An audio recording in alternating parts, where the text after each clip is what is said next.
Dear friends, today the conversation will be about a topic that may seem unusual or even unsettling for many. However, it's worth stopping for a moment to reflect on what troubles each of us, even if only occasionally. Have you ever wondered what happens to the soul at the moment of farewell? What does the one who has departed feel when looking at their loved ones gathered to see them off on their final journey? In the heart, these thoughts evoke a tremor in every person. The fear of the unknown is perhaps the deepest of all human fears. People need comfort, an understanding that the transition to another world is not the end of everything, but merely a new stage in the infinite journey of the soul. The story of Elizabeth from California can clarify a lot. After a car accident, she experienced clinical death that lasted almost 4 minutes. When Elizabeth returned to life, she recounted amazing things. She described in minute detail all the actions of the doctors, all the words spoken by her loved ones in the hospital corridor. She saw her husband Tom crying as he leaned against the wall, even though she could not physically see him from the operating room. I felt an incredible peace, Elizabeth said, and at the same time an infinite love for everyone who cared about me. I wanted to tell them that everything was fine, that I was here, right next to them, and that there was no more pain. Elizabeth's story is not an isolated case. Thousands of people who have experienced near-death experiences share similar memories, and today we can attempt to lift the veil of mystery surrounding what happens on the other side, not out of idle curiosity, but to find comfort and understanding for ourselves and our loved ones, so that the fear of the unknown gives way to a calm acceptance of the natural course of life. Ultimately, all people strive for one thing: inner peace and the assurance that their loved ones, who have departed earlier, have not vanished without a trace, but have simply transitioned to another level of existence, from where they still love and care for those who remain.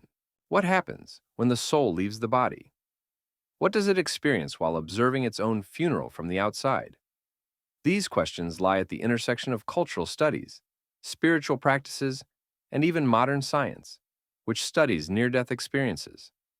Different cultures have their own beliefs about the journey of the soul after death.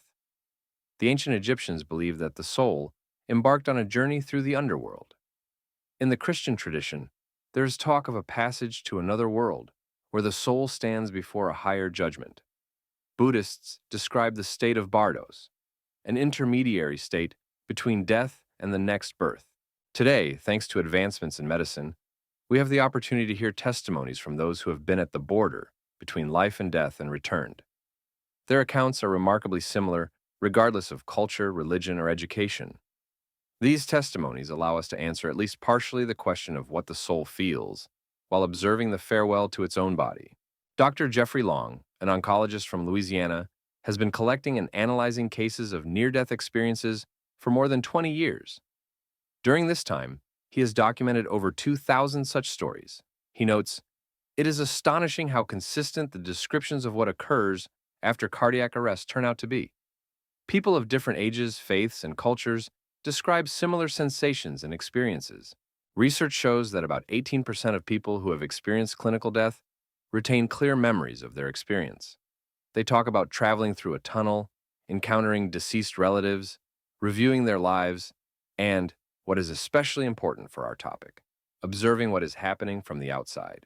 During this conversation, real stories will be shared from people who saw their own funerals or moments of farewell. Their testimonies will help us better understand what happens to consciousness after the body ceases to function. Perhaps these stories will bring comfort to those who have lost loved ones and help us view death in a new light, not as an end, but as a transition to another state of being. The first thing that people who have experienced clinical death often describe is the amazing sensation of separation from their own body. They talk about floating under the ceiling, observing what is happening below with extraordinary clarity. Many note that in those moments, they felt not fear or panic, but an unexpected calmness and detachment, as if what was happening to their physical body no longer held primary importance for them. Michael, a 59-year-old former police officer from Chicago, experienced cardiac arrest during a game of golf. Doctors fought for his life for over 15 minutes. Later, he recounted, "It was the strangest and yet the most natural sensation of my life. I saw the doctors performing CPR, how the nurse was preparing the defibrillator. I saw the look of concern on their faces, but I felt incredible lightness and freedom. It was as if I had finally taken off a heavy backpack I had carried my entire life. The phenomenon of perception without physical sensory organs is particularly interesting. People who were in a state of clinical death often describe that they could see, hear, and even move without the involvement of their bodies. They note an enhanced clarity of perception, as if all their senses had become sharper. Many talk about the ability to see in 360 degrees or through walls, which cannot be explained by ordinary physiology. No, I perceived everything not with my eyes or ears, but in some other way with my whole being, explains Michael. I remember thinking, so this is what it feels like to be pure consciousness, without the limitations of the body. Neurosurgeon Dr. Eben Alexander, who himself experienced a near-death experience during a coma caused by meningitis, notes, our consciousness is not a product of the brain, as is commonly believed. Rather, the brain acts as a receiver that limits and focuses consciousness for the needs of the physical body. When these limitations are removed, perception becomes fuller and multidimensional. These initial moments of awareness are often described as a period of extraordinary clarity and understanding.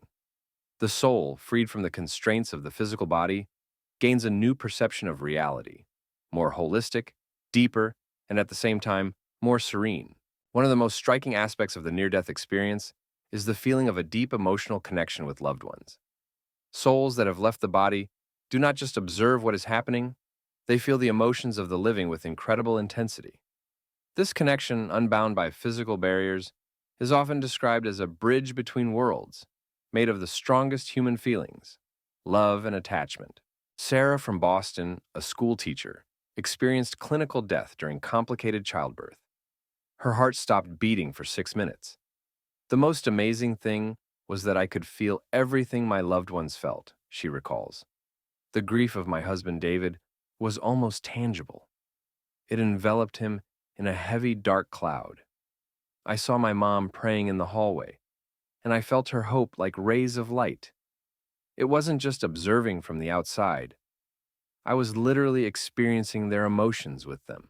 Many testimonies indicate that the souls of the deceased have a strong desire to comfort the grieving. They try to convey to their loved ones that they are okay, that there is no reason for sadness. I so wanted to tell David that everything was fine, Sarah continues. I tried to touch him, to give him a sign, but he couldn't feel me. That was the only source of frustration in that state. Psychologist Julie Bacon, who specializes in working with grief, notes, many people who have lost loved ones describe inexplicable moments of comfort. The sudden scent of the deceased's favorite perfume, a radio turning on for no reason playing their favorite song, or simply an unexplained feeling of presence. Perhaps these are attempts by the soul to support their loved ones in moments of sorrow. This emotional connection between worlds may explain why many cultures have rituals to communicate with the deceased. People intuitively feel that the bond does not end with the death of the body. Souls continue to love, care for, and support those left behind. They witness the grief of their loved ones and often seek ways to comfort them, making it clear that life continues in another dimension. Particular interest lies in how souls perceive their former physical bodies and the farewell ceremony itself. Many testimonies from people who experience near-death experiences indicate that their relationship with their own body changes radically. The body begins to be perceived merely as a temporary shell, a kind of old clothing that is no longer needed. James, a 72-year-old retired naval officer from Florida, experienced clinical death during heart surgery. He describes his feelings this way. Seeing my body on the operating table was strange, but not frightening. I looked at it with tenderness and gratitude for the years of service, but without any attachment. It was like looking at an old car that had faithfully served you for many years, but now it was time to replace it. No regret, just appreciation for the journey together. When it comes to funeral rituals, the soul, according to testimonies, perceives them as an important transitional moment, not only for itself, but also for its loved ones. The farewell ceremony becomes a kind of bridge between two worlds, helping both the departed and the living to accept the new reality. When I observed the preparations for my funeral, I felt a deep gratitude for all the manifestations of respect for my life, says James. Seeing my children pick out photographs for the memorial service, how my wife insisted on my favorite tie, how my grandchildren wrote touching notes, all of this gave a sense of closure. It was like the last chapter of a book that beautifully wraps up the story. Anthropologist Margaret Bryson, who studies burial rituals of different cultures, notes, almost all traditions of bidding farewell to the deceased are built around the idea of transition. We intuitively create rituals that symbolize not an end, but a transformation, a change, a movement from one state to another. Perhaps it is not just a psychological mechanism for the living, but a reflection of a real process occurring with the soul. Many people who have experienced near-death experiences confirm that funeral rituals hold deep significance, not only for those saying goodbye, but also for the deceased themselves. They help the soul let go of attachment to the physical world and continue its journey. Observing one's own funeral is often accompanied by a profound reevaluation of one's life. Many people who have had near-death experiences describe the phenomenon of panoramic vision, when their entire life flashes before them, not just as a sequence of events, but as a holistic picture with a deep understanding of the interconnectedness and consequences of every action. Martha from Texas, a former nurse, experienced clinical death after a severe allergic reaction. She was 65 years old when it happened. Being there, in that amazing state between worlds, I saw my life not as I was used to perceiving it, she recounts. I suddenly realized that all my worries about career, status, and material things were completely insignificant. Yet every moment when I showed kindness, love, and compassion shone like a precious gem. I saw how one kind word to a patient that I said 30 years ago changed his life, even though I didn't even remember that conversation. This process of reevaluating life priorities occurs with astonishing clarity and impartiality. Souls do not feel self-judgment, but rather a deep understanding and acceptance of their path with all its ups and downs. It is like watching a movie where suddenly all the plot lines and motivations of the characters become clear. I saw not only my actions, but also their impact on other people, shares William, a businessman from Arizona. I felt the pain I caused my ex-wife and the joy I brought to my children. But the most amazing thing was that I understood the reasons for my actions with a clarity that I had never experienced in life. I saw how my childhood trauma affected my relationships with colleagues, how the fear of failure made me too harsh with my son. Psychotherapist Daniel Greenberg notes, this reevaluation of the life path corresponds to what we observe in people who are on the brink of death. There is a natural reassessment of values. The material gives way to the spiritual. Conflicts seem trivial, and love and relationships come to the forefront. Perhaps this is not just a psychological mechanism, but a glimpse of the perception that becomes available to the soul after being freed from physical limitations. For many people, this experience of reevaluation becomes a source of profound peace and acceptance of their life path. One of the most touching aspects of testimonies about near-death experiences is the messages that souls would like to convey to their living loved ones. Through the stories of people who returned after clinical death, we can hear these messages, filled with love, wisdom, and comfort. Robert from New York, a former firefighter, experienced clinical death during a heart attack. While in that state, he observed his family gathered in the hospital room. I saw my wife Anna blaming herself for not noticing the symptoms earlier, how my son Michael was reproaching himself for an old argument that we never resolved. I wanted to shout to them, "Let it go. I love you and hold no grudges. None of this matters anymore." After Robert returned to life, he did everything he could to convey this message to his loved ones. I realized that the most important thing I can tell them is that there is no point in holding on to guilt, resentment, or regrets.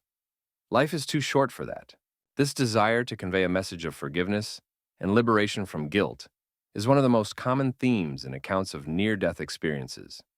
Souls want their loved ones to know that they hold no grudges and wish for those remaining to continue living life to the fullest. Grace, a psychologist from Oregon who works with people in hospices, notes, very often when death is approaching, people express that they want their loved ones to move on, to be happy, and not to get stuck in grief. It is not selfishness on the part of the dying, but a deep understanding that life goes on and must go on. Another common message relates to the importance of love and relationships. I realize that this is all that matters. The love we give and receive, says Diana, a teacher from Minnesota. While I was there, I saw my children crying at the funeral, and I wanted to tell them, remember how we laughed together? Remember our late night conversations in the kitchen? That's what matters. That's what remains. I still love you, and that love does not disappear with the death of the body. Many of those who have experienced a near death experience return with the conviction that the connection between loving souls is not severed by death. They become less fearful and more open to life, understanding that love is an energy that exists beyond the physical limitations of time and space. Summarizing our conversation about how the soul perceives funerals from the outside, we can say that the testimonies of people who have experienced clinical death present us with a remarkably coherent picture. The soul, having freed itself from the physical body, experiences a state of heightened clarity, calmness, and understanding. It observes what is happening with empathy, but without the emotional weight that the living feel. This picture can become a source of comfort for those who have lost loved ones. Your loved ones have not disappeared without a trace. According to thousands of testimonies, they continue to exist in another dimension from where they can observe you and send their love. They see your tears, feel your pain, but also want you to know they are okay. They have been freed from physical limitations and suffering. Amy, a psychologist from Seattle who works with people experiencing loss, says, understanding that our loved ones can watch over us after death often brings deep comfort to the grieving. It helps to transition relationships from the physical plane to the spiritual without severing the emotional bond. Research shows that people who believe in the continuation of consciousness after death find it easier to cope with grief and quickly find new meaning in life. This does not mean that they do not mourn. Grief is a natural and important part of the process of accepting loss. But this grief does not develop into prolonged depression or a sense of meaninglessness in life. Professor Peter Fenwick, a neuropsychiatrist studying near-death experiences, notes, the testimonies of those who have experienced clinical death are so consistent with one another that we cannot simply dismiss them as hallucinations of a dying brain. These experiences share common characteristics regardless of a person's culture, religion, or education. Remember that love is the strongest energy in the universe. It knows no boundaries between worlds. Your loved ones are always near, even when you cannot see them or touch them. They live in your heart, in your memories, and perhaps in a dimension that exists parallel to our physical world. There is no need to fear death or grieve inconsolably for those who have passed. In light of the testimonies of those who have looked beyond the veil, death appears not as an end, but as a transformation, a new stage in the infinite journey of the soul. And on this path, no one is truly alone or forgotten. Dear friends, I thank you for spending this time with us, reflecting on such deep and important questions. Your attention and openness to this difficult topic deserve sincere respect. If this conversation has touched your heart, brought you comfort, or offered a new perspective on life and death, please subscribe to our channel. There are many more interesting and important topics that we will explore together in the future. Click the subscribe button, enable notifications, and you won't miss any new episodes. Your support helps us create content that brings not only information but also warmth to the soul. Take care of yourself and your loved ones. Until we meet again.